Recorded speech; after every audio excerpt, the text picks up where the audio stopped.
of this content, I will put it on Silaholics Anonymous's YouTube. So let me just adjust that, but I'm not going to leave it up.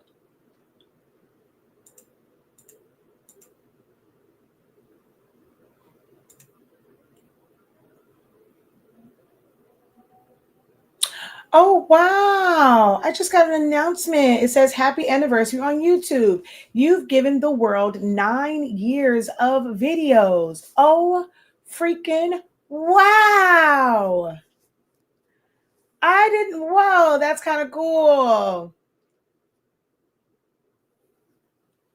Wow.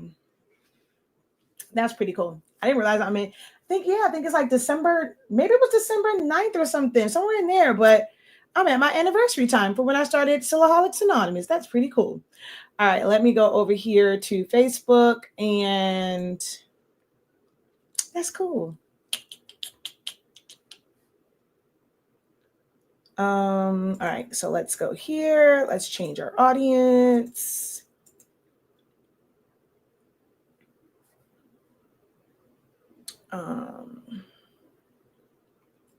Okay, and then let's get this shared out.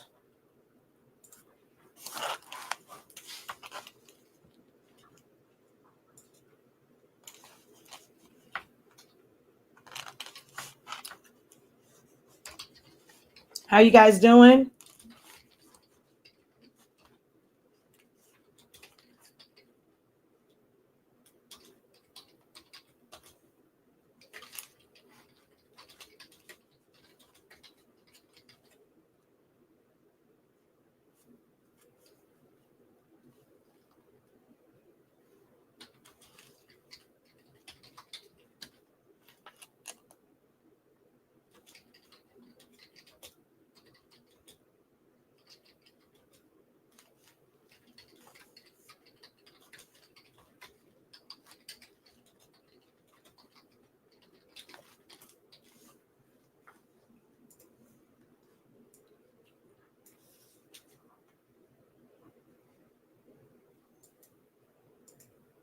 Alrighty, let's get this all shared out in the groups.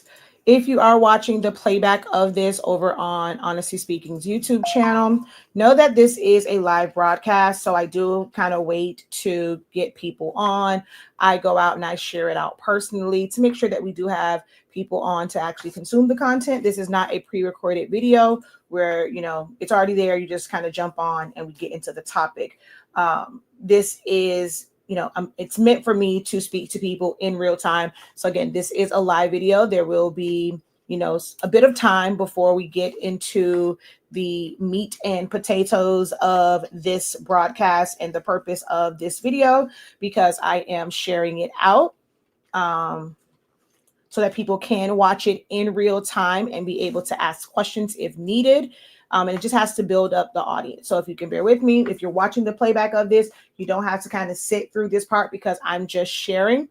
You can actually jump ahead a little bit to where it looks like I might be like, addressing you and talking and all of that kind of good jazz. All right.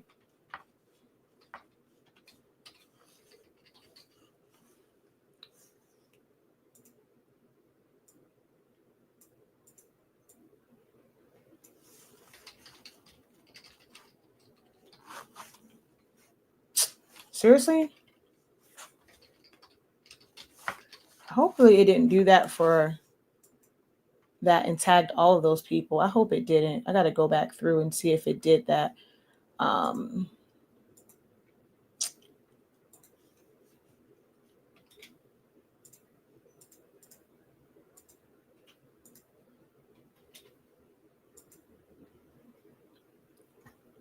Okay. So let's go back over here. Again, how is everyone? As you come in, drop a hey, how you doing? Let me know where you are watching from. Let me know if you are currently using an Epson printer for sublimation or just as a regular, like a regular printer. What am I doing? Okay, I'm looking for this one. Okay, yeah, it did do that. Oh my God, I don't even like that chick. golly, I can't believe it tagged this person in my dang on, what's the name? That chick is annoying. She's like, she's gonna tell everyone to not follow me and she's gonna ruin my business, is what she told me. I don't even know why it tags her in my groups.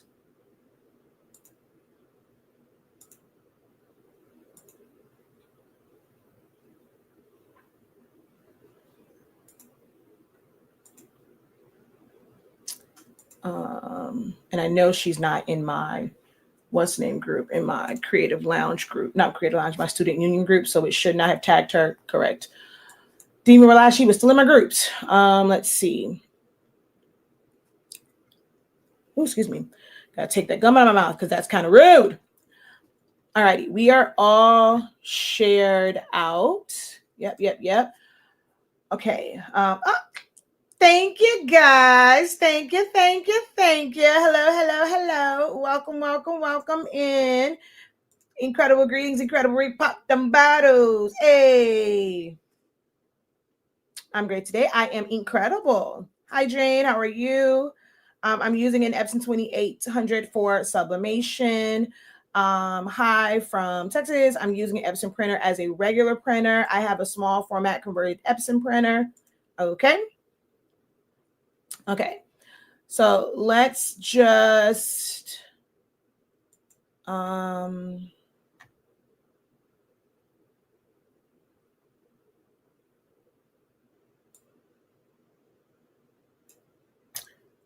let's see. Let's make sure we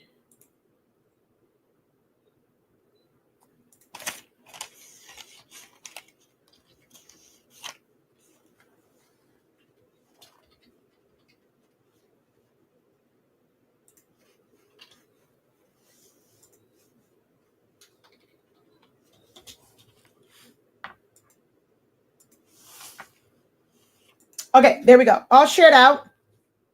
So let's get into this. Hello, everyone. Once again, I am Shakia, the professor of HS Inc. And why are you? Let's tilt you up some so that it's not going down so much. Hold on. It was cutting off my head. Okay, there we go. So, incredible greetings. I am Shakia the professor. Well, Shakia LaBelle, also known as Shakia the professor. Our company is HS Inc. 365. We are the home of the Honestly Speaking brand of products, Sublimation Paper, Sublimation Ink. Ooh, sidebar. If you were someone that pre-ordered the tacky sublimation paper rolls or tacky sheets, guess what? You should have an email from me as well as updated tracking, or you should have an email with your tracking number. They came and they shipped out today. We got the last of the boxes on yesterday. So they all shipped out today. So you should be receiving your rolls, within the next couple of days, depending on which shipping you chose when you placed your order. So that is a good update. But we have sublimation paper, ink, all that kind of good jazz. We have amazing classes and programs and resources and all those things. We're going to talk about one of those resources, which is the color chart and how it's important to your printing journey. Okay. So let's see here. Hello, I don't have a printer yet, trying to learn more about sublimation. You are in the right place. This is going to be one of the best videos. Make sure that you bookmark this. You're over on Facebook. I probably will not leave it up on Facebook, but you can go to the Honestly Speaking YouTube channel and see the playback of this video. Okay. I have an Epson 16500 with regular ink. How do I get my colors to be vibrant? And that's actually a really good printer. That's a Pigment ink printer. We can kind of maybe address that towards the end of this. I have two Epson Workforce 7210s, one Pigment, one Sublimation. But sadly, I will be trying to sell them because I don't have time to do anything anymore. Oh no, prayers to you. And I mean, just as a caregiver, it can be a lot being a caregiver. So I will definitely keep you in my prayers. Let's see. Thanks for doing these videos. You are very welcome, Sam. All right, let's get right into this. There are a lot of, crafters, right, that get into sublimation. Like they're doing all sorts of other things. You may have gotten a Silhouette cutting machine or a Cricut cutting machine, any type of cutting machines, right? Or you were hand cutting a lot of stuff, like just doing different crafts, making cards, making, like shirts with like HTV, cutting out vinyl, party favorite, whoever, whatever. Like there's a lot of different crafts. You're making bookmarks, you're making, notebook covers, you're making decals for cars, you're making like little custom stickers and all sorts of things you can do like creatively, right? When it comes to apparel, and even when it comes to like some tumblers and mugs and stuff, like people make like the ones for like brides, or you want to put someone's name. I still do a lot of mugs with adhesive vinyl. But when you're working with adhesive vinyl, you're working with heat transfer vinyl or HTV, you have to cut it. There's a lot of weeding and moving out like little parts. If it's a lot of color to it, or like multiple colors and layers, you're having to do that. You're having to layer each color one at a time, one at a time, one at a time. For some people, they're like, okay, I want to craft, I want to create, but this is a bit much. Like there has to be, to them, they consider it to be an easier way. To me, switching over to sublimation is not an easier way of doing something. It is a different way of doing something, because you get totally different results. Like you can't get that real glitter look and glitter feel from anything sublimation, or really anything that's printed. So to me, it's not a replacement. It is something that you're just like adding to. If you're like, okay, well, I just want to be able to create shirts, but I don't want to weed. Now, if you were going to create your shirts, and let's say you just had the word love, and you were normally cutting that out with vinyl, weeding out everything, but now you're like, okay, I don't want to do that. I just want to make my love shirts, but I don't want to weed anything out. Then you can do sublimation like on a white shirt. But then you have to kind of switch over from using cotton shirts, which are readily available in any store. A lot of crafters start off where they're just going to go to Walmart, they're going to go to Target, they're going to go to Michael's, Joann's, go get those Gildan shirts, go pick up a shirt, like any brand of shirt from Walmart, from Target. Hell, you can go and take a shirt that's already in your closet and repurpose it and put a design on it with vinyl. That's how I started. I wasn't really going out buying a lot of shirts. I customized shirts I had. I put vinyl on dresses. I put vinyl on jackets. Like I didn't go out and just buy a bunch of shirts specifically for that. I just did what I had already in my closet. Some people start off, that way. And a lot of times it is cotton shirts that we are, or blended shirts that has more cotton in it than anything else. You see polyester in things like dance, cheer, like sports apparel. Football jerseys are polyester. Someone's like, oh, my client doesn't like polyester. Have they ever worn a sports jersey? Football, baseball, basketball, hockey, any of those? Guess what?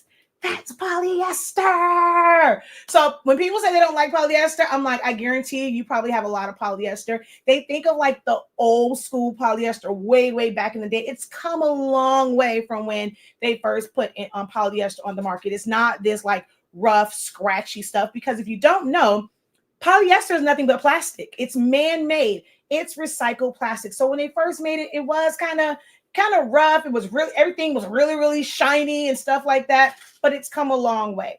So if you were somebody that was doing HTV, most likely you were using some sort of cotton shirt or blended shirt that had a lot of cotton in it. You were using color garments. So when you go and you switch over to sublimation, you have to it's not just a new technique. You have to like change the substrates or the base, the blank that you're using, because when you can't really put it on like any color, right? If you go and you sublimate any type of color on a red, it normally comes out just looking black. So white is the material, like the best material to use for sublimation, right? So now you kind of have to switch that over. Yeah, you were tired of weeding, but when you were weeding, and even if you were just putting, let's say, yellow vinyl on a shirt, you were weeding it, you were able to put that yellow vinyl on any color shirt in the rainbow. Well, you can't do that with sublimation. So you have to make a switch. This is why I say it doesn't make making shirts easier. It is a different process. When we come to that mindset that it is not a replacement for vinyl, it's not okay, well, I want this to be easier. We have a better relationship with sublimation and like vinyl and things of that nature, okay? Then, of course, there came on DTF, which we're not going to get into. This is not necessarily about like DTF. But you are going to see a DTF print of a color chart because that's the one that's like readily available for me right now. But we're not really talking about DTF. But that is another way that you can put full-on designs on colored shirts, whether it's cotton or polyester or any type of blend. But that's a story for another day. Or you can join my Creative Lounge community. And we had a whole day where we broke down all the different ways that you can make shirts. There's 12 or 15, up to like 15 different ways. I broke them all down, the pros, the cons, what equipment you need, how you design it. We went over all of the facts of DTF. When you are having those issues with white being around the edges, I broke that down. I showed exactly why that's happening and how you can correct that. So if you have not already done so, visit learn.365 Creative Academy. Let me see if I can put that on the screen for you guys. I should have made sure I had that readily available, but no, that not info. There we go. Learn.365creativeacademy.com and look for the purple banner that says Creative Lounge. You can try it out for a month for $36.50 and it'll be month to month. You can choose a 3-month reoccurring membership. You can do a one-time, like, okay, let me just try this out for 3 months and see if I like it and then change. Or you can do like a month to month, or you can do a reoccurring month where you pay $45.63 for the first month, but each month after that is just $25.63. Or like I said, you can do month to month for $36.50. It's an amazing community we have. Like the fourth quarter year, we did design challenges. We have pro call sessions, which is real time, I guess you would say face to face or voice to voice help sessions where you can ask me any question. Kind of like the sessions that we're doing now. We do have like some low cost ones. So you can get a one-on-one session with me for 30 minutes. It's in a group setting, but during your slot, I'm dedicating time just to you. No one else. Everybody else is muted. They cannot unmute themselves. And you have my undivided attention for 30 minutes. The morning sessions are $10. The evening sessions are $15.63. There's always only 5 slots per AM session or PM session. So get them. They do go fast. All right. Well, the one for this morning, they went fast. And there's like only 2 left for this evening.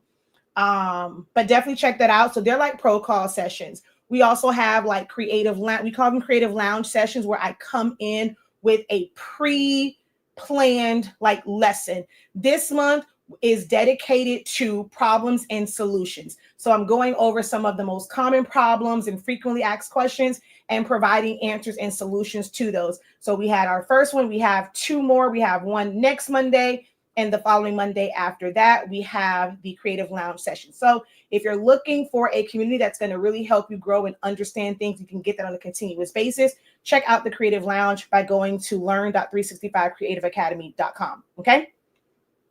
So, what was I saying? I said all that now.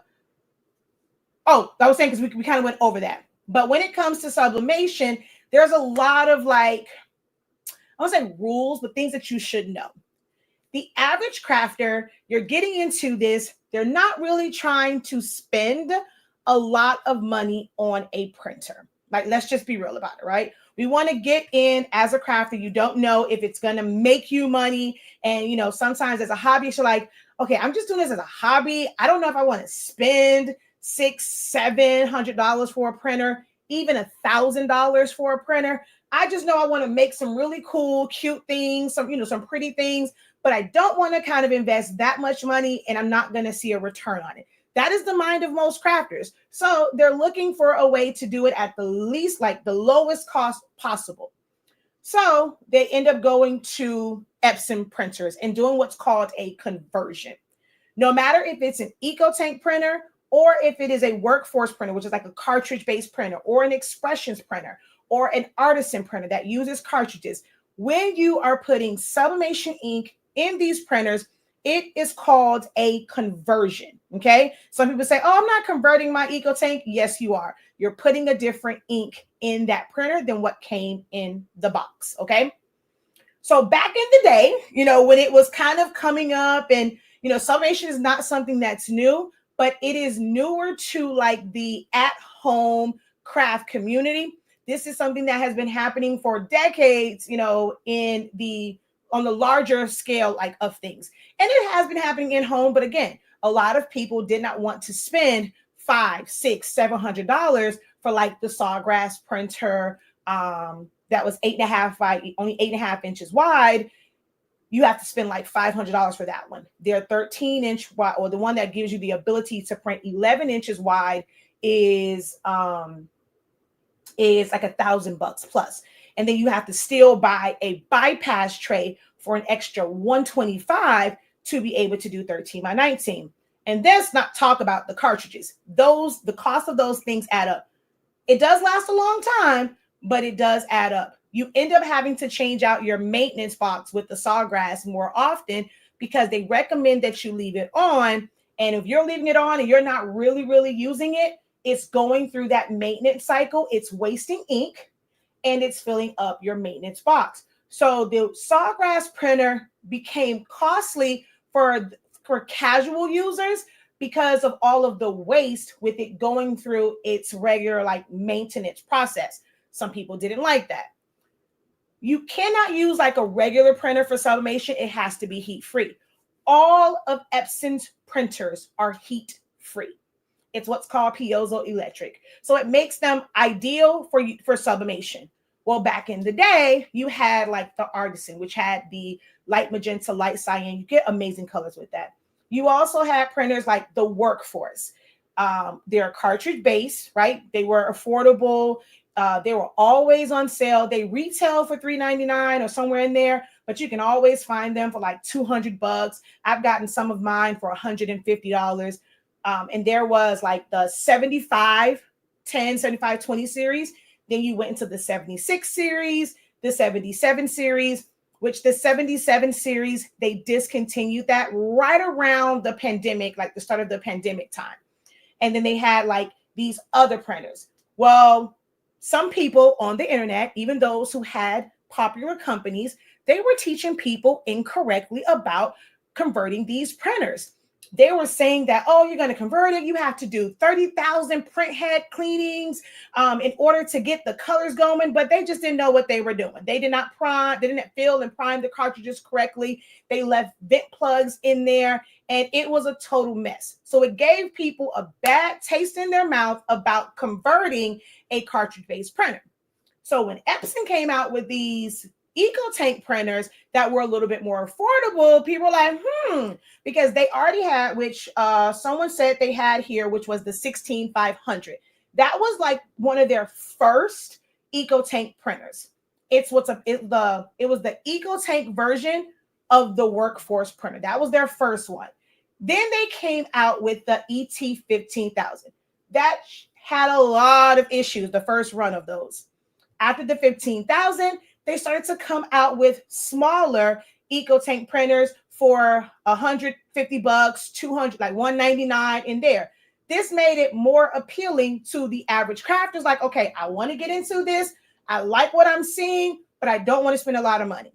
But what they did not understand is you were not going to get the same results as you did using the Workforce because of the type of ink that those smaller printers use. They didn't give you the same quality that they had in that $150 Workforce that uses cartridges. See, they gave you that printer at a more affordable price because they, before like the whole conversion, they assumed that you would be buying cartridges over and over. Like for those who use them as regular printers, right?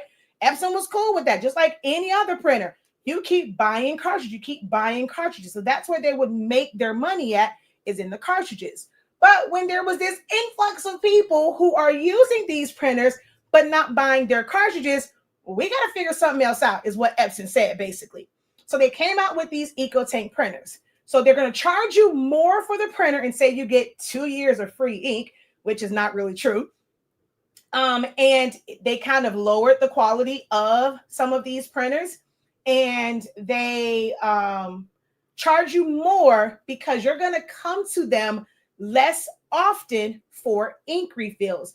You go and you fill a printer up, an EcoTank printer up with ink, that can last you months. And even with continuous printing, that's going to last you a really, really, really long time. So you're not coming back to Epson because they're already advertising. If you're using this plain paper setting, 8.5 by 11 paper, we're not going to see you for ink for 2 years.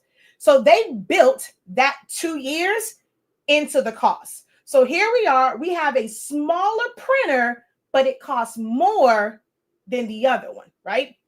That was kind of the way Epson kind of did, especially that 15,000 started off at what, like $400 or $500, which is way more than like the Epson one.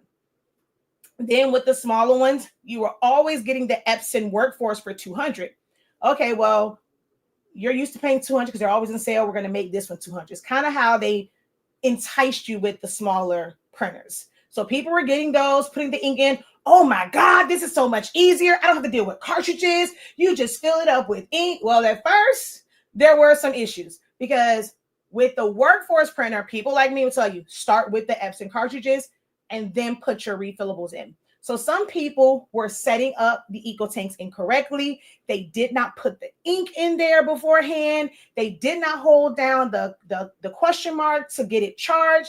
Well, once that happens, there's no fixing that. So a lot of people had issues with the eco tanks because, again, folk on the internet, the popular videos with all of the views, they were not showing the full steps of how to set it up. They wanted the average, what's going to get good views, 10 to 15, 20-minute videos, and they edit out and cut out a whole bunch of steps that had people all jacked up. So at first, people were like, I mean, it's kind of easy, but if you're not very careful, you basically ended up with the paperweight. But once they kept coming out with all these printers, more quality videos came out. People are now like really, really on this bandwagon of Epson EcoTank printers. It's so much easier. As long as you put the ink in properly, boom, it's ready to go. You're sublimating right out the gate. It seemed all good and dandy until you had to print something and you were looking for a specific color. Colors like neon greens or like lime greens, teals, certain shades of red, royal blues. Royal blues, you would get purple. Certain reds, you would get orange. Yellow colors, you're getting more of an orangish color. Greens are looking more bluish, or they're like a darker green if you wanted neon. You were not able to reach those. So here comes the problems. And it's like, oh, well, get this ink, get their color profile, get this, use this setting. And none of these answers ever corrected the problem because they're not explaining to you why this is happening. So I said all of that to get to why we are here today. So hopefully I didn't bore you and that gave you some insight, and it's going to prepare you for the information I'm going to give you. Some of y'all may not like this information, but it's the truth. It's facts about how sublimation works with converted EcoTank printers. Okay. So hopefully you guys have given this video a thumbs up. You've tagged a friend, you've shared it out. If so far it has been valuable information for you, go ahead and drop a 1 in the chat. Let's see. Okay, so you have a real, you have an Epson Surecode. That's more of the higher end printers. An Epson 15,000 for sublimation and an Epson 2720 for sublimation. Also an Epson 27 something for regular prints. Okay, good information. I'm looking to get a wide format Epson. Love sublimation, but I waste so much paper because I can't master putting measurements in right using the menu settings. Well, getting the measure like a wide format printer won't change that because you still need to know how to do that. Wow, that makes so much sense. Those were your friends. That one of my friends. My converted Epson 2720 is clogged for the second time, and they are really, really hard to unclog. All right, so I see a lot of ones, working, listening, and working. Okay, so let me share with you guys some things, right? The original Workforce printers. I don't need to show black because black is the same, and you can't really tell the difference. They look the same from all, like no matter what kind of ink it is, because it's black. But the Workforce printers, they use something that's called pigment ink. Pigment ink is technically like regular ink for printing stickers, posters, invitations, labels, like just projects, letters, emails. Like it's a regular printer. What made this ink different and unique from like your typical when printers first, like home printers first came on the market? If you can remember a time, like depending on your age, where you had a printer, whether it's like y'all remember Lexmark, you had HP ones, they had two cartridges. You had, and some printers still have that. You have two cartridges, one for color, one for black. You go and you use those. Once you print it out, you get a couple prints, and it ends up going out like this print had a bunch of red, but now none of the other colors work, you know? And then also when you print it from those, let's say you print out your homework, you know, that's when they were making us type stuff up. We had to print out our homework or print out projects and take them to school. If it got wet, let me ask you guys, so those who were of a particular age, when printers first came out, you got used to those, you printed out, it got wet. What did it do? What did your prints do when they got wet?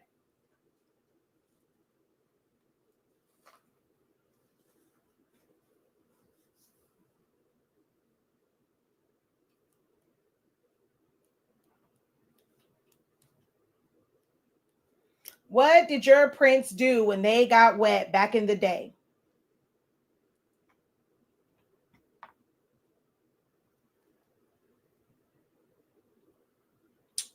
Exactly. The color ran. Some people say smear, but basically the ink ran down, right? You go, you do all that work, it gets wet. It's like, oh my God, like all the ink is ruined. So here comes what's called pigment ink.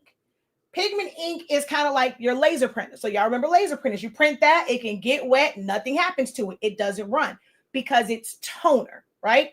So pigment ink is basically like your regular ink with the addition of toner, which changes the color of it. When you're looking at this, it looks the color that it's going to print out.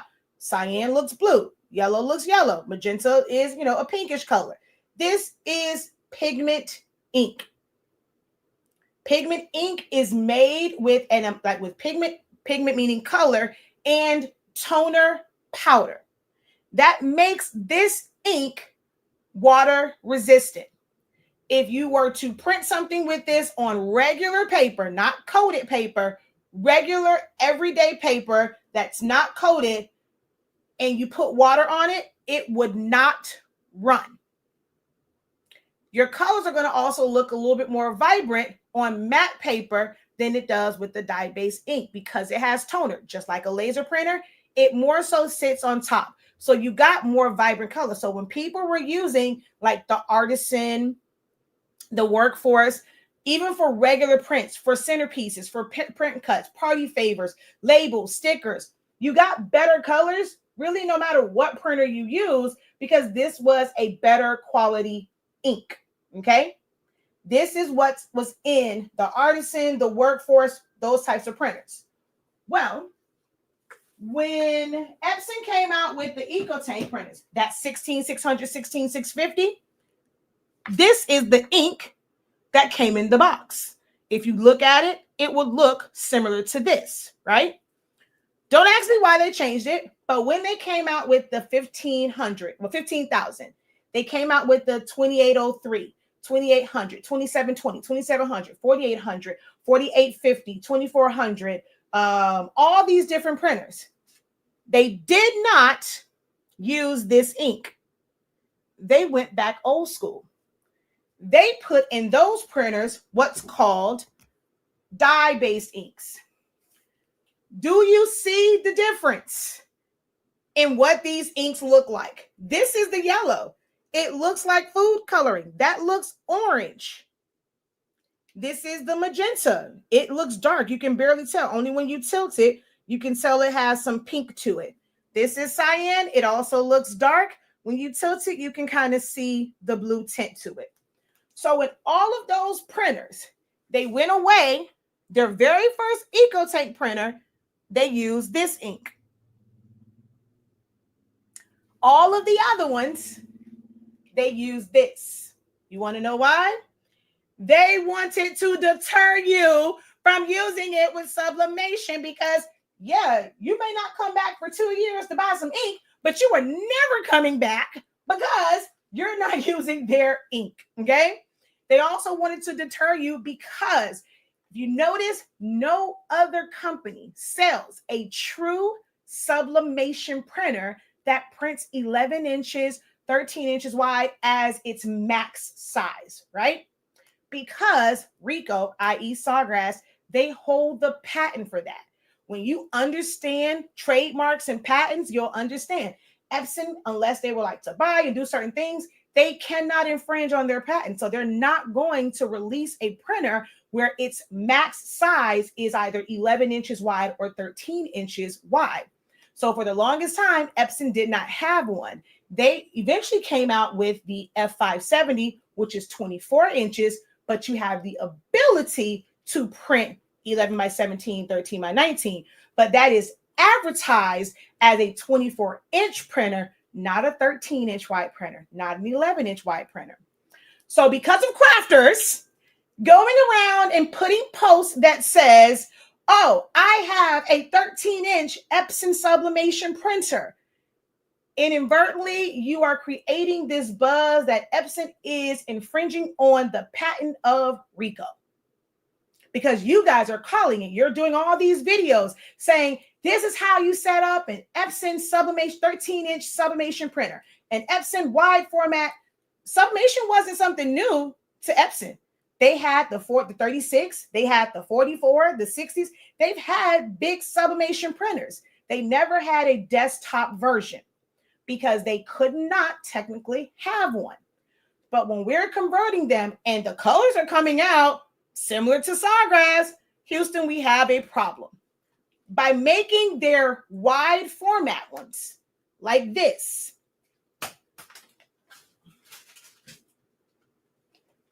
so originally they did this. They probably thought there's no way these crafters are going to spend $1,000 for this for sublimation. Yeah, y'all crafters proved them wrong. Y'all started buying those 16600, 16650 printers because there wasn't a lot of people selling the third-party inks for Pigment. You know, people would sell the third-party inks like this, but they weren't really selling the Pigment. So they figure, okay, you're still going to buy your ink from us. You know, there's no way these crafters are going to spend $1,000, you know, for sublimation. Crafters are cheap. People started buying it. So when they came out with their next wave of wide format, okay, we can't have them infringing on people's stuff, and they probably getting blamed. They changed it to this ink because they know you will never get true colors. You cannot make a printer that prints that somehow, how it works, it makes this orange looking ink look like this. Some way or another, you have this brownish looking dark ink looking like this. There's no way it's going to happen.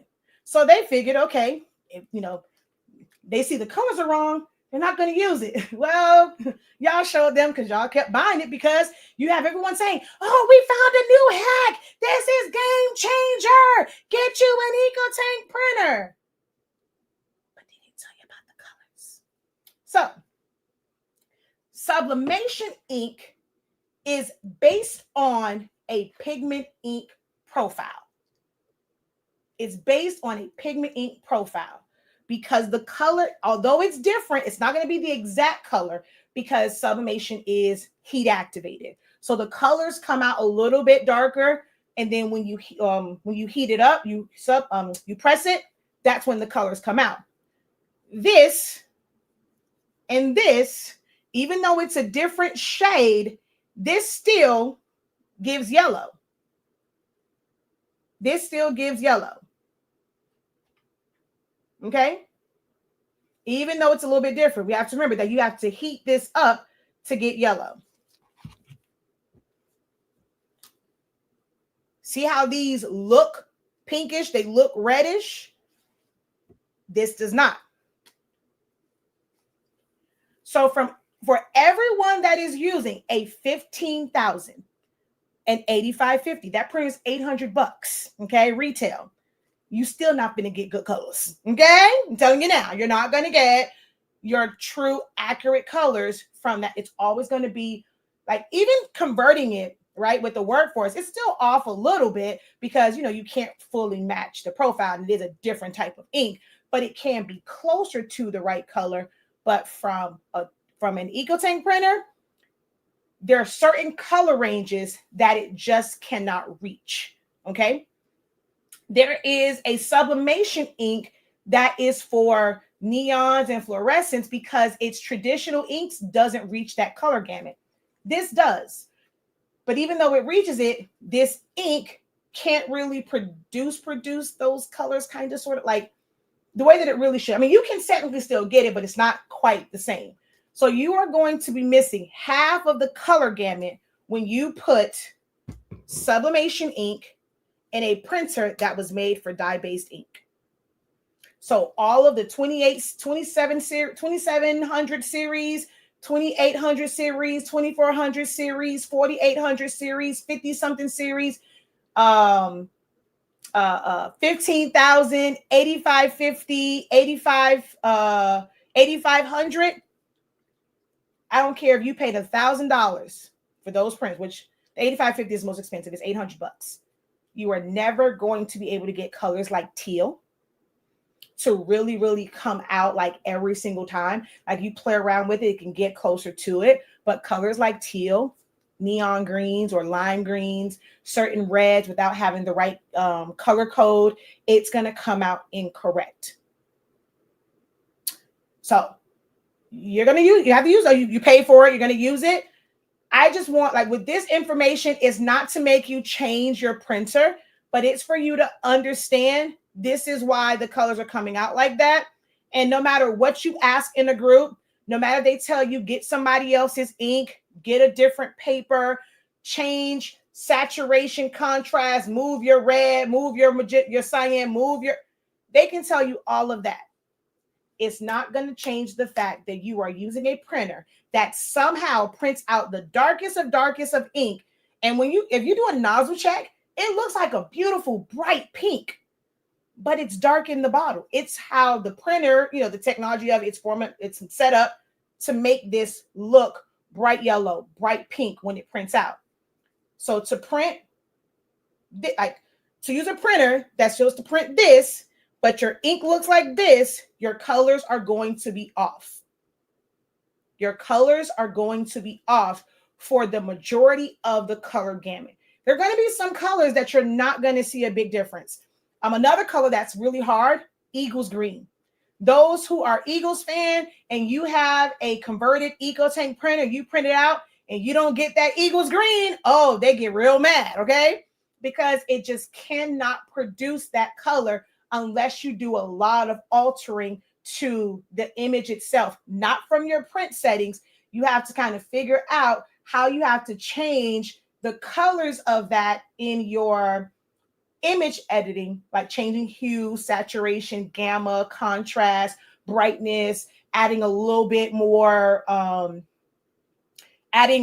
yellow, not as much cyan to kind of balance it out. You have to do a lot of editing to be able to get that Eagles green, okay? But just taking a picture, you see something that's like an Eagles logo, you put it on there, you print it out, those tumblers, they're not going to be right, okay? No, the 8550 is no better than the 15,000. Other than the fact, so here's the thing about the 15,000. The 15,000 was their first wide format printer that was a like dye-based print and all this stuff. When that thing came out with sublimation paper, it was jamming. Well, people say even for regular paper, that thing was jamming like crazy. It clogs a lot easier than the 8550. Like to where the lines would back up. It got air clogs a lot easier than the 8550. And then the specs on it is a little bit different when you are using it as a regular printer. As it relates to sublimation, there really isn't a big difference. Some people say, oh, I see a big difference in it. Color-wise, I mean, a little because of the resolution. So the DPI that it prints at. So it's going to put colors closer together. It's going to overlap colors. And so it'll make it slightly different, where some people say they feel like they get better results. the speed of it and how fast it prints, that's going to be different. But color-wise, well, color accuracy-wise, there is no difference. There is no difference. An 8550 is not better than a 15,000. That gray ink does nothing for sublimation. It does nothing for sublimation whatsoever. That is a photo-based printer. That gray ink helps get truer gray tones for those who are going to print black and white photos. It does nothing for sublimation. That extra, because they have a photo black and they have a regular black, that does nothing for sublimation. Photo black is another word for pigment ink. There is no such thing as a photo black sublimation ink. It's not a different quality, different property. Now, when people have it, like those companies that have that ink, that brown, the black ink that looks like rusty brown. So over time, like with ours, like over time, it can start to look a little, this is the gray. It can start to look a little brownish, but, or like, well, this is the one that has more of, this is the one that wasn't mixed. So it has, like you can see here, it looks more like an orangish tone. It looks a little weird here, but this is an older bottle that wasn't, this was before we kind of fixed it. But it didn't even look like this. And my light, I'm gonna put it back here because the LED light really makes it look brown. But when you get it, it's not that true rusty looking brown. It's like over time, it does become like, just from light, it looks a darker brown. But when we first get these, they look black. And we have another one that we kind of mix. It's a special way we did ours. As I said, this is one of the originals. This is not the one that we fixed. But it's still not that like this, even looking at it like that, right up close, that's still not the color of most of the sublimation brands. It looks rusty, doo-doo brown, right? So then when they have this photo black, it's this ink. It's the one that looks a little bit more black than it does brown in the bottle. But there is no such thing. So when we sell our set for the 8550, you do get a gray, okay? You do get 2 blacks. But you can take that one black, fill up both tanks, and then you'll just have another black for when you need it. The black ink is the last to go. So you really don't even need a second black one. You'll need more magenta before you need more black. But there is no such thing as a photo black sublimation ink. There's no color of that. Like photo black is not about a color. It's about a type of ink. The regular one is a dye-based ink that technically will run. The black is a photo ink, or the photo black is a pigment ink. Those are 2 different types of ink, not 2 different colors. Okay? All right, so let me see here. She says, look at the professor, you know your stuff. I mean, I try. I have a Sawgrass 1000 for sublimation. Yeah, some people are willing to pay that, but the average crafter, they were like, I'm not paying $1,000. Well, it's actually what, like $1,200, $1,300 for a sublimation printer. Because they're like, oh, I'm just a hobbyist. I don't make enough to justify that, or I have to charge too much. People are charging this. So the average crafter, until they are fed up with the colors, they don't consider a Sawgrass. It is a gel-based ink, not a water-based ink. The ink cartridges cost too much money. So people are not really checking for that. They want, as crafters, they wanted the least expensive way to get into sublimation. So they're just not going to consider it. Okay? But this is the number one culprit why your colors are incorrect. There is some hope when you are designing yourself, okay? When you are designing yourself. Now, if it's something that comes and it's already designed, it's pre-made, don't get me started on AI images. AI images, because of how it's made, it might look good on certain monitors, but they give off the worst color in those converted printers, in those converted EcoTank printers. AI images, like your red, especially those reds, those navy, royal blues, baby, it's horrible with AI images. Okay. And somebody says Sawgrass has horrible support. Well, guess what? Epson doesn't have great support when you're converting it. because they technically aren't supposed to assist you because you put a different ink in. Oh, that was the other reason too. So when you have the Epson workforce printers, something goes wrong, right? They can't tell what ink you have in there. There's no lines, there's no window, right? So we created the problem of Epson changing their printers because so many people, they were setting them up incorrectly and they were sending them back. That's why at some point, like certain periods of time, Epson had so many refurbished printers because so many sublimators were sending them back because they thought something was wrong when all they had to do was learn the proper setup for the cartridges. So it's like one time, like it seemed like it was more stock of refurbished than the regular ones because the regular ones would be out of stock, but there's a ton of the refurbished ones. So everybody's sending these printers in, they're seeing, oh, y'all were using sublimation ink, right? So that's another reason why the EcoTank printers are made the way they are. The 16500 was Pigment inks. Okay, you use that one. Hey, we charge you $1,000 for that printer. It's not like the $300 printers. So when they ask you, so if you go now, when you call Epson, they ask for a picture of your lines or to see the front of your printer. Why? I'm gonna take a picture. This is not an Epson one, it's my Canon, but I'm gonna show you what it looks like when you have dye-based ink in a printer.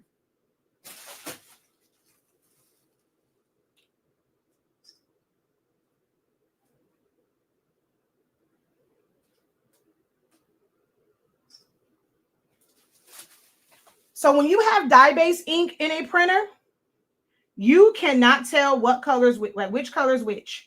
It looks dark.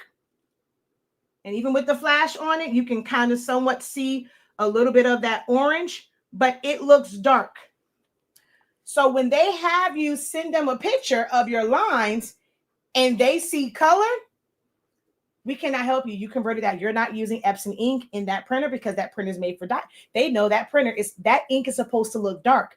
The moment they see color, they automatically know you have converted it. Epson was smart from their business standpoint. Now they're not getting a bunch of printers that it's like you're using it not how we intended for it to be used.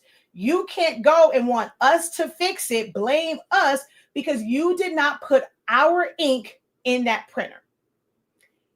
The density of dye-based ink, which is nothing but liquid, is different than pigment and sublimation because this is a thicker ink. It has toner powder.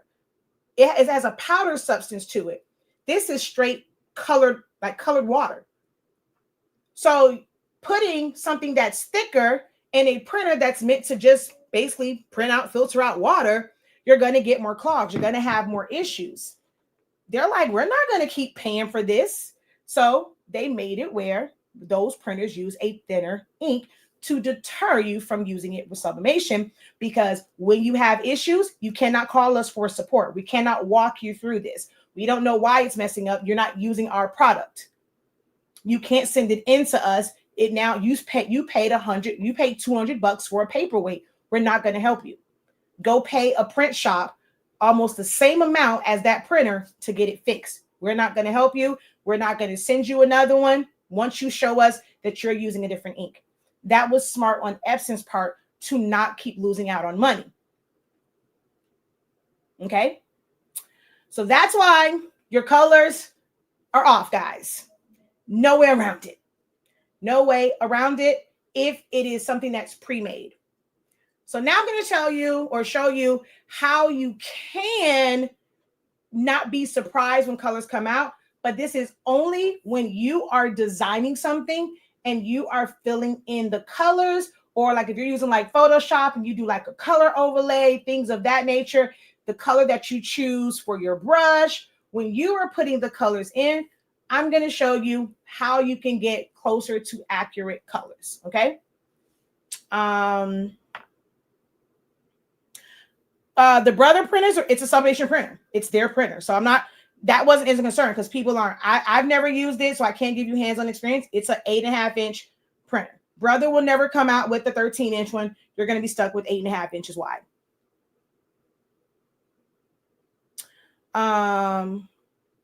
Who tells them? Well, if you have a workforce printer, they're not asking for it, but you don't have to tell them. When you tell them what printer you have and they ask for that picture, they know that you're not using their ink and they don't have to continue the call with you.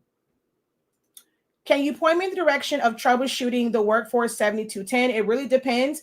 I recommend, we have slots for one-on-one help, because I would have to know exactly what's going on, what steps you have done, how long you've had your printer, how long have you been using it. For some people, it's as simple as getting a new cartridge. It's literally that simple. Cartridges go bad. That's another thing with crafters. They want to buy something and have that last forever. This cartridge-based printers were meant to have the cartridges rotated out.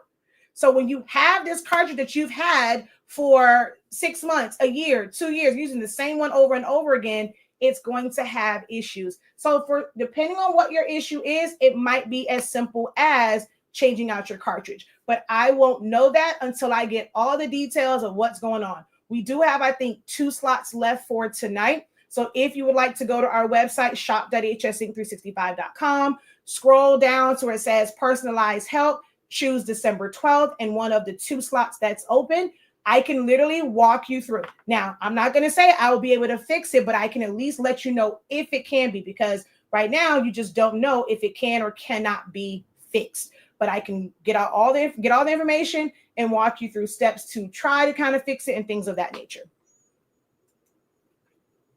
Okay, so what you can do is you can go to our website. We have what's called a color chart. Like it's a 1365, I think, or something like that. Hold on, let me tell you. Bum, bum, bum, bum, bum, bum, bum, bum, bum, bum, bum, bum. Bum, bum, bum, bum, bum, bum, bum, bum, bum, bum. Color.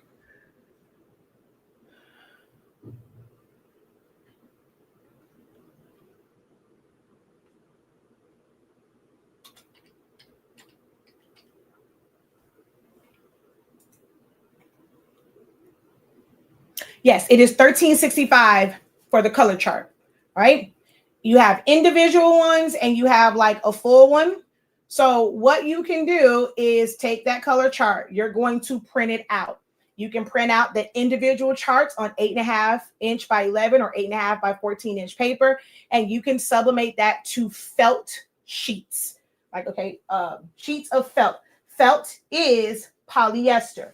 Or you can sublimate it to a rag. Dollar Tree has rags. There are 4 in a pack. There's technically 4 sets of color charts. So you can put them on a Dollar Tree rag. There's reference charts here, but they don't have like the color codes on them. There's a certain way that you have to use these. But you want to press that to fabric, some sort of fabric.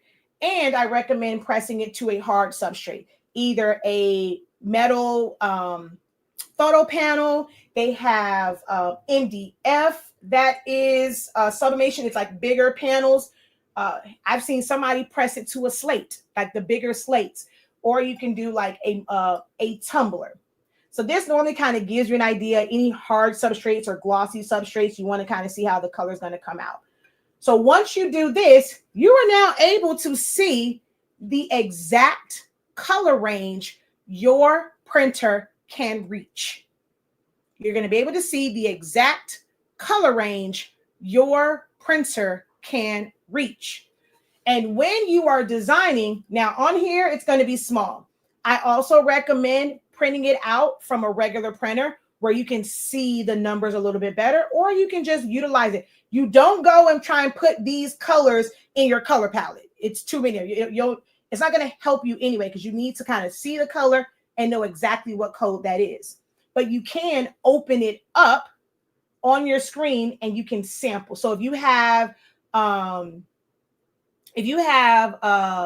programs that has like a color dropper, you can sample it, or you can simply look at the color code or print it out, keep you one on a regular sheet of paper, which I keep anyway. I have my color charts printed out. You ready? Every single printer I have, every single paper I use, I even sent it to my DTF printers. This is the one from I Love It Customs here in Fort Lauderdale. I had them print out my color chart. Okay. I have one from Florida Flex. I have one from Urban Prints. But this is the one that they printed out for me from I Love It Custom. This is the one that stays on the film. The other one, well, this was huge, so I had them print me out one that was smaller. Don't get it printed this big, but they printed it out for. I just sent the file and they just maxed it out. But the other ones that I got it printed a little bit more manageable in size. This one is huge, but I like this one to just kind of show. So I left this one not pressed to anything. So I have it printed here. I have a Roland BN20. I printed out that color chart on the glossy adhesive vinyl that I use, the matte adhesive vinyl that I use. I had it printed out on the printable HTV that I use from my Workforce Epson Pigment ink printer. I printed out on the glossy card photo paper that I use, the matte photo paper that I use, regular paper, glossy sticker sheets, matte sticker sheets, Jet Pro 3G. I think that's it for that one. From my Canon TC20, I did the exact same thing. From my dye-based Canon 3270, every single paper that I print on, I printed from that because I wanted to see the differences in the colors. Every printer that I use, when I have my laser one, I print out my color chart from that.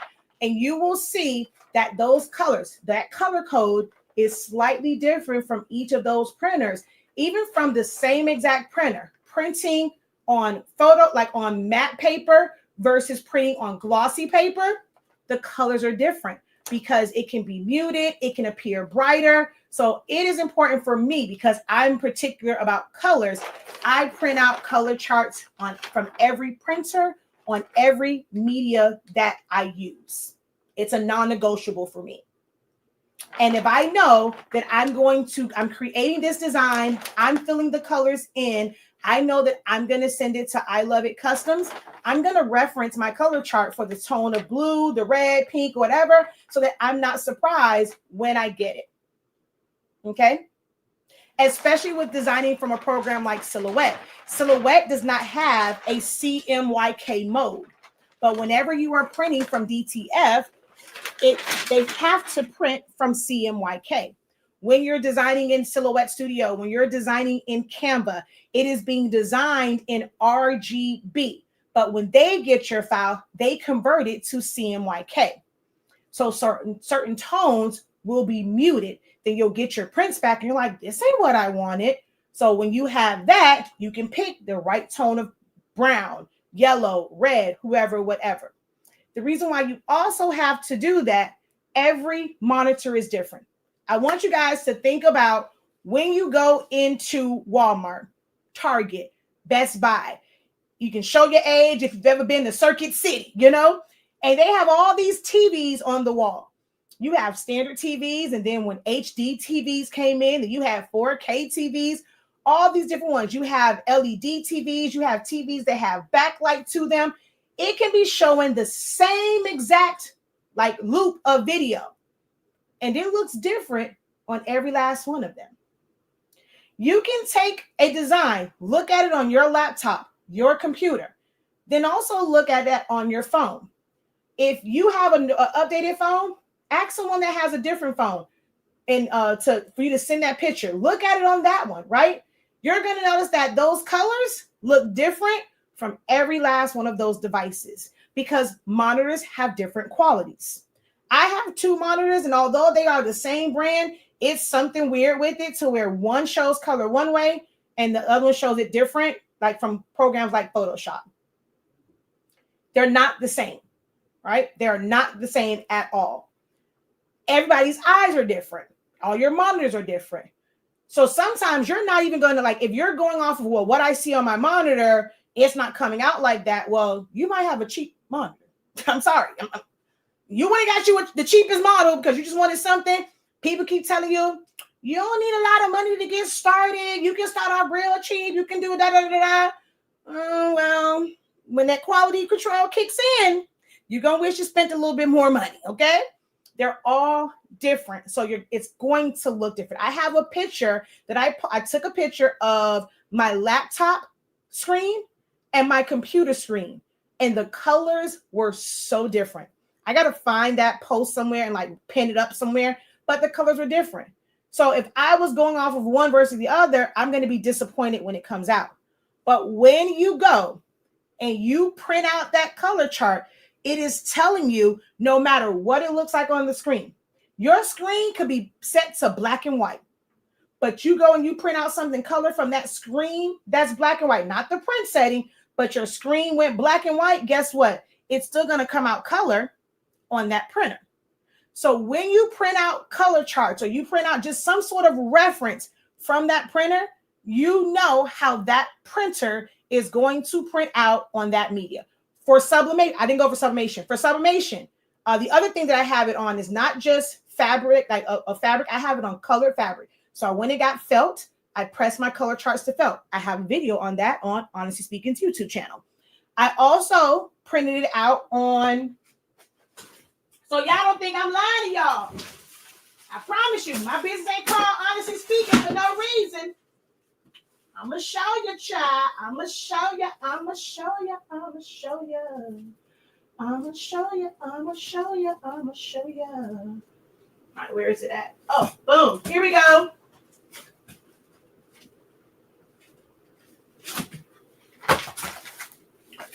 My glitter cardstock, my glitter HTV.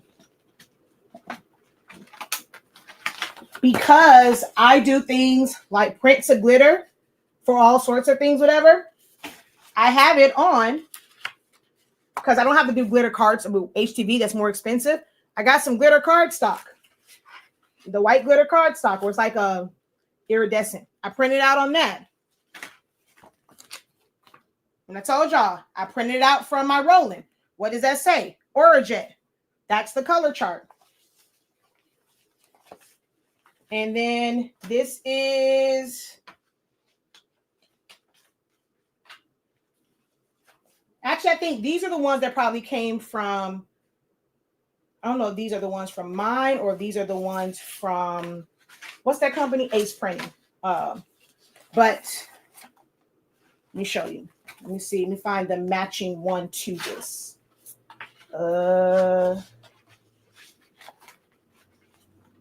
I don't know where it's at, but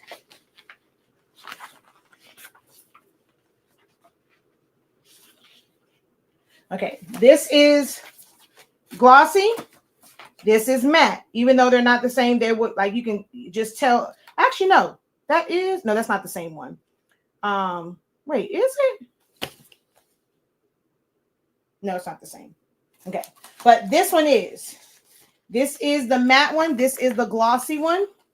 And you're going to have some tones that are slightly different. If you look at like that second row here, they look much brighter than here. It looks muted on the matte and it's super, super vibrant on the glossy. It's different. Each media shows it differently.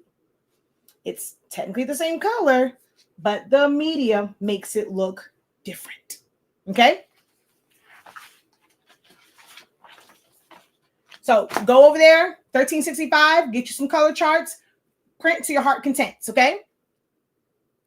I have an Epson and now it's printing smaller and not recognizing the paper size and printing out small.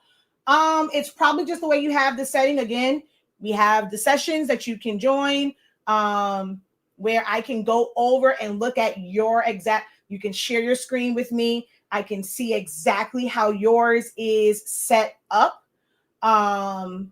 and kind of direct you from there as far as why your prints are now coming out. It might just be a setting that you have set incorrectly, but I won't know that until I see it, especially if you are a Mac user, because even when I show examples of it from my computer for Mac users, yours look completely different.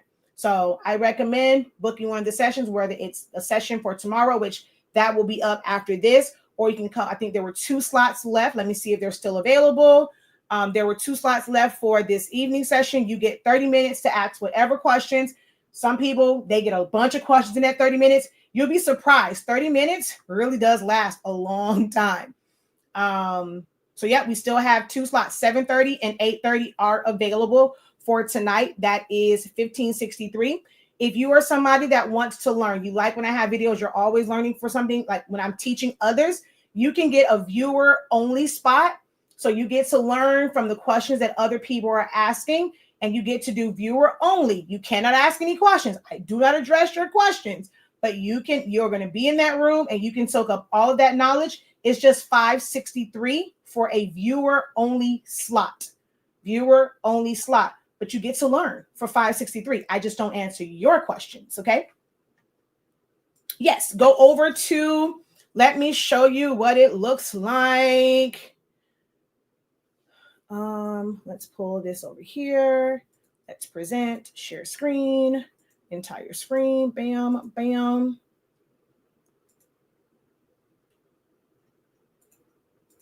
Okay, so from our main, like from the main page, when you go to the website, you're going to scroll down. Right up under that color chart is the session. So this was yesterday's. And that's why I said I had the session this morning. I haven't had a chance to change it. And I'm going to end up having the ones for tomorrow up. So you have to wait to see the one for December 13th.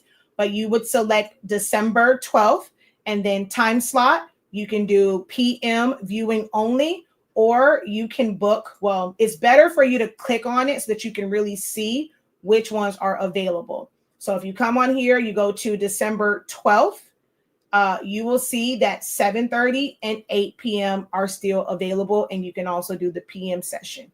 So choose one of those, and then you would book that, and you'll get a digital download with the PDF that looks just like this. You'll click where it says join Zoom, and it will give you, you'll be able to join the Zoom session.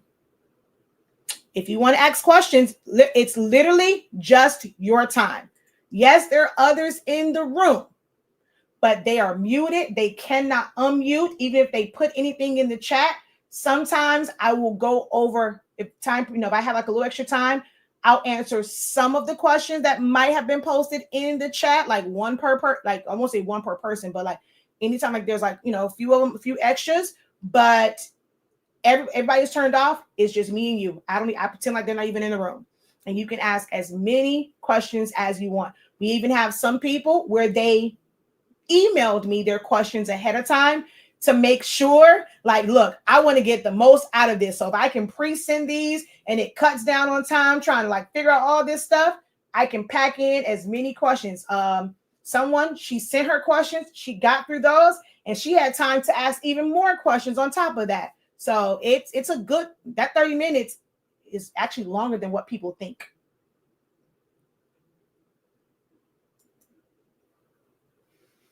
All right. So any questions for me on this platform in regards to colors? So just to kind of recap, the reason why you might be experiencing incorrect colors when you are using a converted EcoTank printer that's not a 16600 or 16650 or a 16500 printer is because those printers use what's called dye-based ink, but sublimation is based off of a pigment ink color profile. So it is almost impossible to make certain color ranges printed with this ink. Well, this ink look correct when you're printing from a printer that's looking for this ink. This is why your colors are off. You cannot really control it if it's a pre-made, you created through AI. You can't really control the results. But whenever you are creating things yourself and you're filling in the colors, you're typing out someone's name, you're filling in colors for an SVG, you're doing color overlays in Photoshop, things of that nature, you can control those colors by using a color chart. Okay? Oh, someone asked about a 16500. I think she asked, so how do you like, I don't have a 16500. That's the older model. So people cannot buy that particular printer right now. The equivalent of that is the 16600 or 16650. The 16600, 16650, they are the exact same printer. The only difference is the 16650 prints slightly faster, and they charge you an extra $130 for it to print faster. But other than that, nothing on it is different. So that printer, what comes in the box is Pigment ink. So as a regular printer, this is a really good ink. Now your color gamut is minimized with a Pigment ink printer compared to dye-based ink, but I love it. Like, I mean, you can print to regular paper, and it can still be quite nice. There is a video on my YouTube channel, honestly speaking. It's from a phone, which I had to redo that. But I show prints. I show you the quality. I sprayed it with water. You can see the ink running on some, but you can get quality prints that don't run from a dye-based printer if you are using coated paper, which I explained in that video. Now, what brands are coated paper? I can't tell you that unless you are a part of one of my classes where we go over paper, like the composition notebook. If you're in the creative lounge, you get that information, but I no longer provide the names of the exact papers that I use, like in just general formats. You have to be in the creative lounge, or you have to be in one of my actual classes. Even if I will tell you this too, if you come to it and you're saying, okay, well, exactly what brand of paper, I don't give you like the full list. I'll give you like a few. I'll always ask you, okay, what are you using first? And I'll let you know if that is one of the papers that's in my arsenal. And I may throw out like one, but I don't give you the full gamut of the papers that I use in that question. Now, if you book a full one-on-one session with me, 5365, I'll give you that information. But that one is good for sublimation because it uses this ink. So when you put this sublimation ink in it, your colors are going to be more accurate.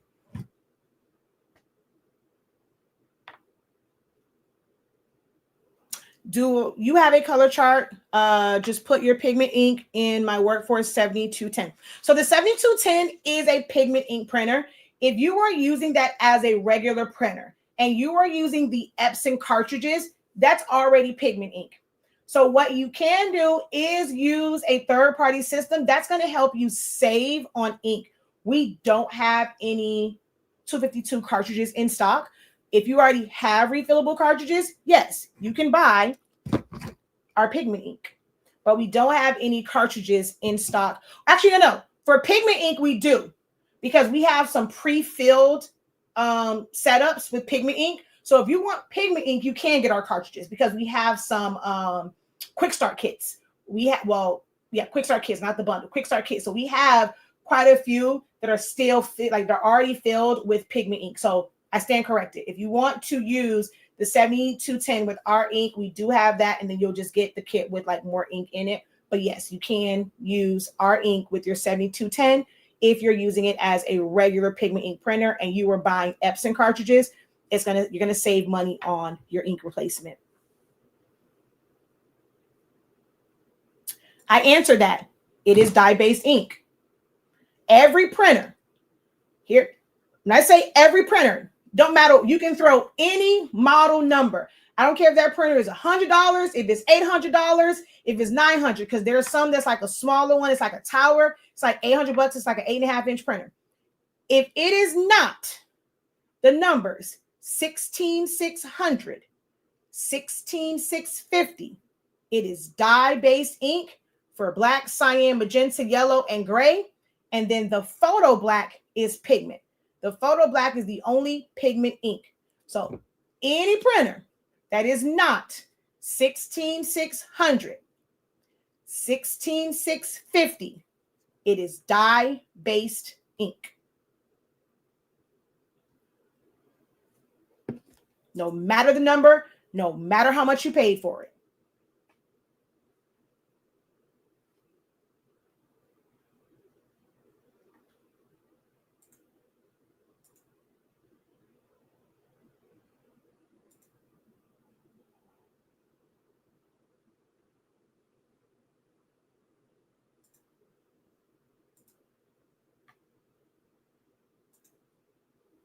Also, remember, all classes are still 50% off.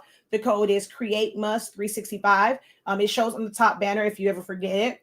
And then 8.5 by 14 and 11 by 17 is buy one, get one 90% off. I know it says for, 0. I got to change. I keep forgetting to change it. It's buy one, get one 90% off. Yes, that is Pigment ink.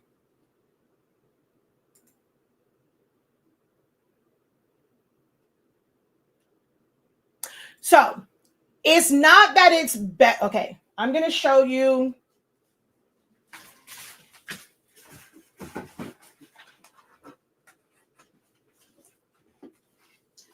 This is printed from a dye-based printer. You can still get quality prints from a dye-based printer. Certain sticker papers, you can't use pigment ink because of the coating on it. It will smear off. So it's not that it is better, but when you're talking about matte, I was actually just showing them this. Someone asked a question in the AM session, and I was showing them all of my prints. Where did they go?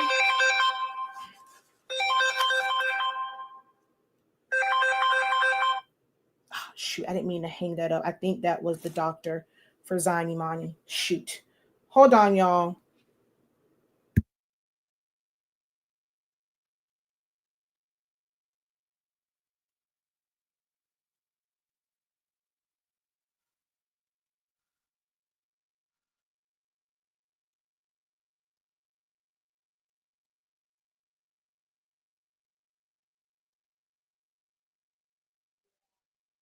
Dang it. I meant to answer that when it put y'all on mute because I think that was the neurologist for Zayn Imani. I don't like to kind of make them go to voicemail.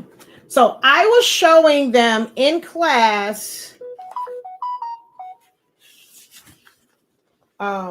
these prints that I did, right?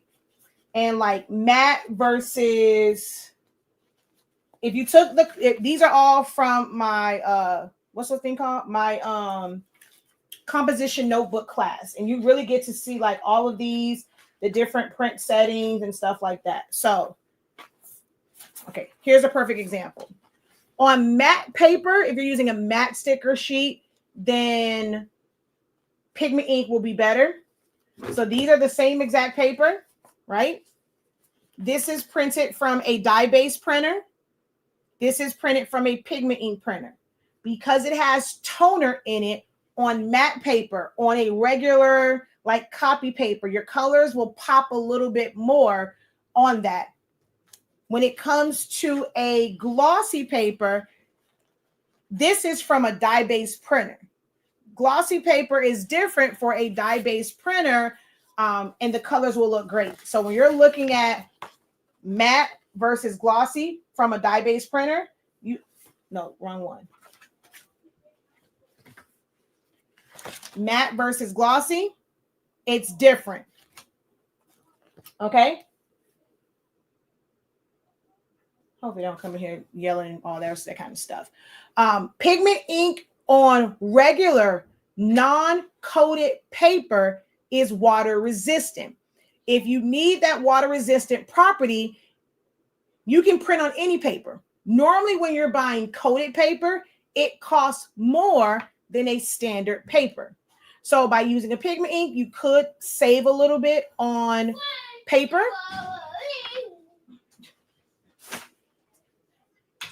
You can save a little bit on paper, like, you know, I know, like I have trained a lot of, or helped like a lot of sticker, like people who do like sticker sheets and stuff like that.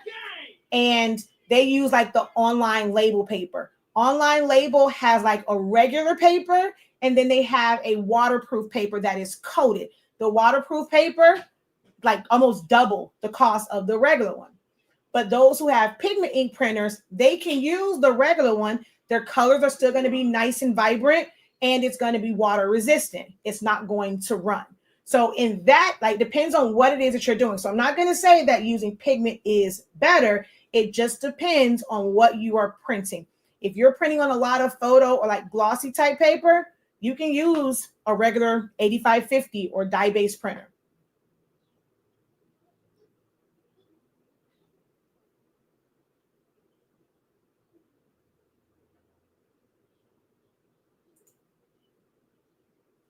Okay. All right. So thank you guys. So don't forget, head over to if you don't have one, I'm not going to pull out the big one. I cannot stress it enough. This will be one of the most important resources in your craft or creative arsenal is a color chart. You don't have to get ours. You can search online, find one. This is conveniently packaged up for you. If you use Silhouette, there's a Silhouette file that has it like already set up for a Tumblr. But this is going to be one of the most useful things for you. These are already like it's labeled for you like chart 1, chart 2. So you can always like kind of pull up the right chart. Go to the website and get one. Print it out on all of your media and you look from yours how different it comes out.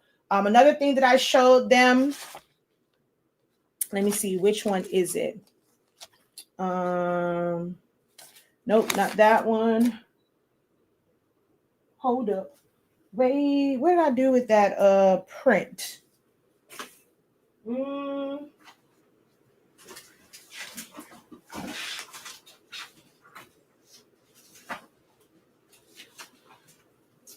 Dang it. Is this one?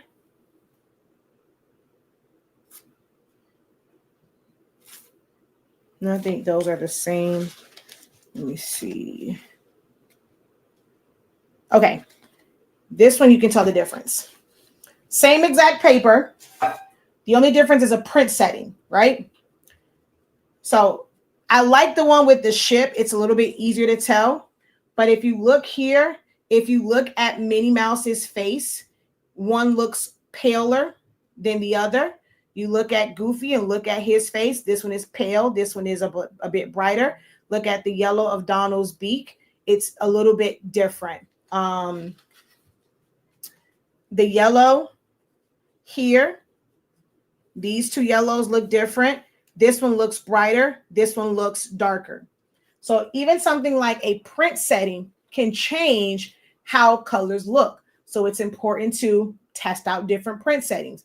The problem is most crafters either don't know how to properly test it or they just don't want to take the time. But for me, I'm always testing. I print out on everything. I have a strategic set of images that I use and I print so that I can analyze colors because I'm a colorist. I like my colors to be right, as close to being as right as possible.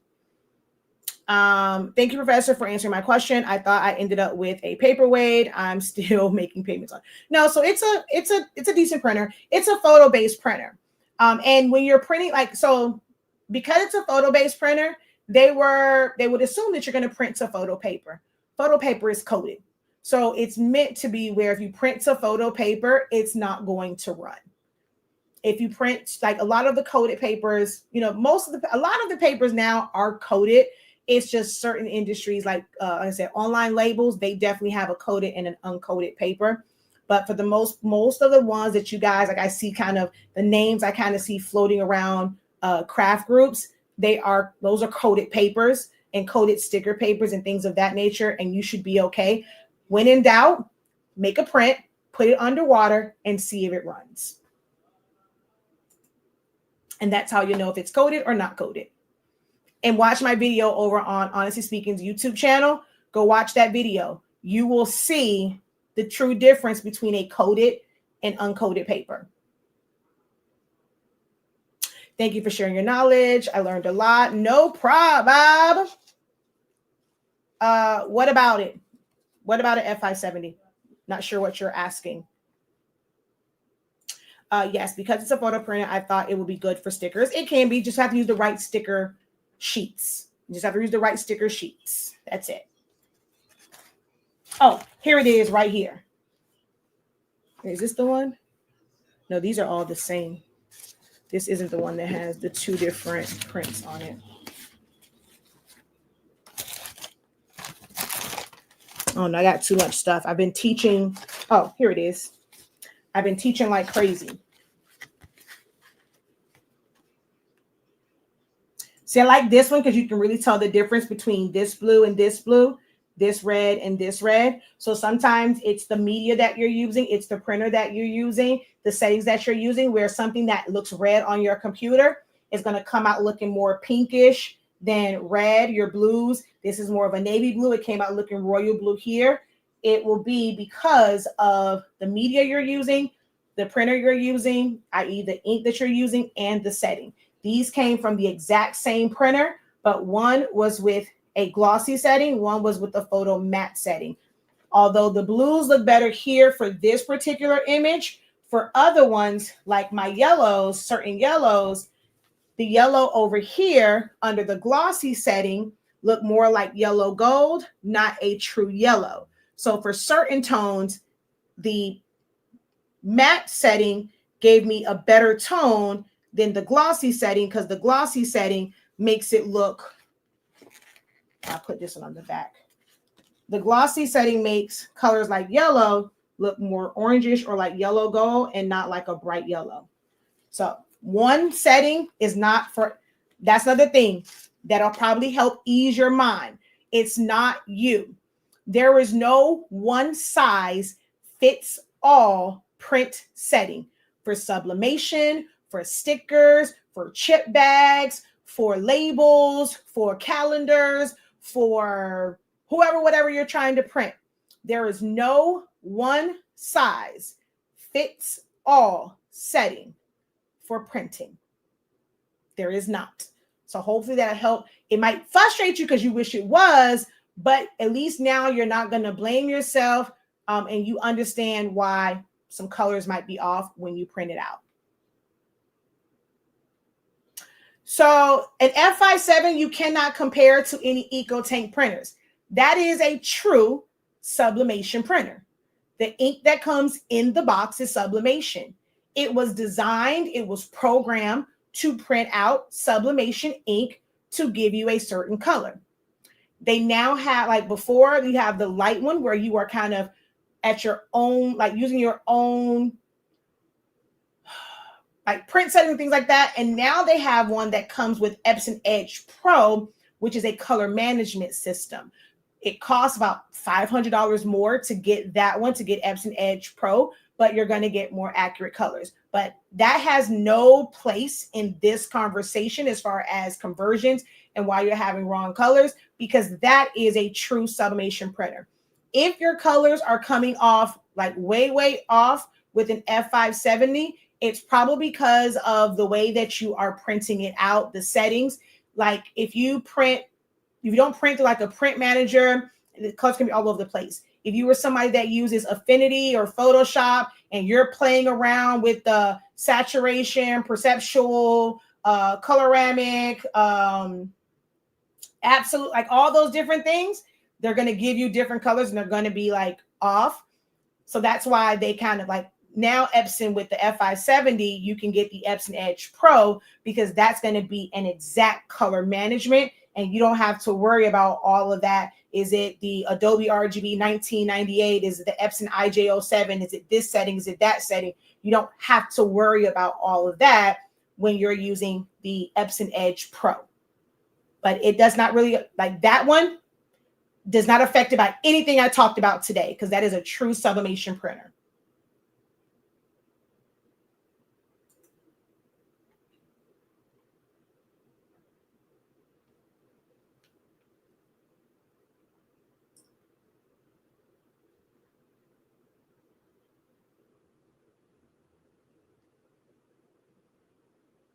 Oh man, Rolling Loud is this weekend. We are about to have major traffic. I am not going outside.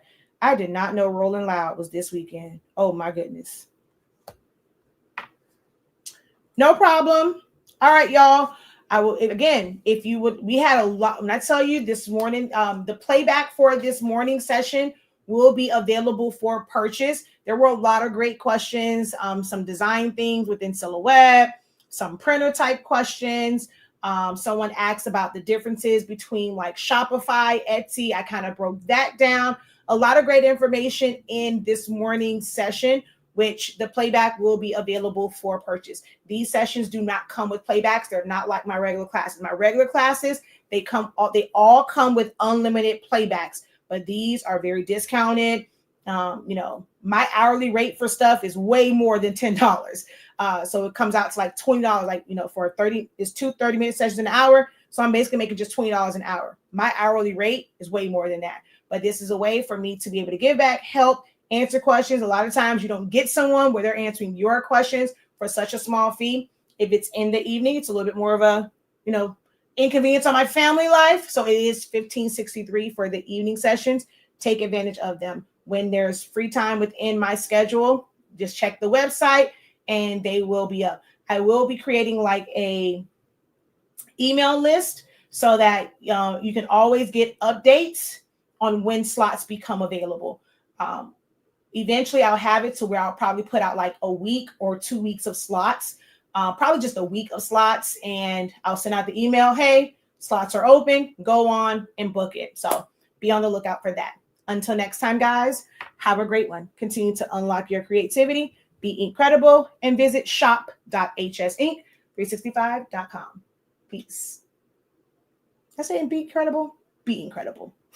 Peace.